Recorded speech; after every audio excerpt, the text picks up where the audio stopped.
আসসালামু আলাইকুম ভিউয়ার্স, আজকে হচ্ছে 19শে আগস্ট। তো 19শে আগস্টে হামস্টার কম্বাটের মিনি গেম অলরেডি চলে এসেছে। চলুন আমরা দেখে নেব যে আজকের মিনি গেম কীভাবে সলভ করতে হয়। তো আমরা ভিতরে চলে গেলাম।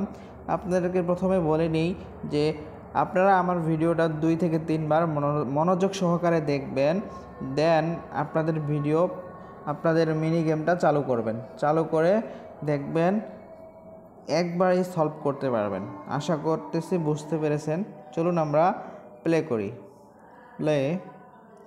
ফার্স্ট অফ অল রেডটা নিচে চলে আসবে, তারপরে গ্রিন ক্যান্ডেল সাইডে যাবে, তারপরে রেড উপরে আসবে, নিচে চলে আসবে, তারপরে গ্রিন সাইডে যাবে, এই গ্রিনটাও সাইডে চলে যাবে।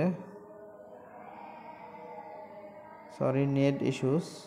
এই গ্রিনটা চলে যাবে, এই গ্রিনটা চলে যাবে, রেড উপরে যাবে, তারপর এই গ্রিনটা এদিকে আসবে, তারপরে রেড নিচে আসবে, তারপরে কি তারপরে হবে এই রেড, তারপরে গ্রিন, তারপর এই রেডটা চলে যাবে উপরে, তারপরে কি, তারপর হলো গ্রিন ক্যান্ডেল, তারপরে রেড উপরে, এই রেড উপরে, তারপরে এই গ্রিন ক্যান্ডেল সাইডে চলে আসবে, এই রেডটা নিচে চলে আসবে, নিচে আসার পর কি চলে যাবে, একদম সলভ। তো আশা করতেছি বুঝতে পেরেছেন। নিয়মিত হামস্টার কম্বাটের মিনি গেম এর ভিডিও পেতে চ্যানেলটি সাবস্ক্রাইব করে পাশে থাকুন।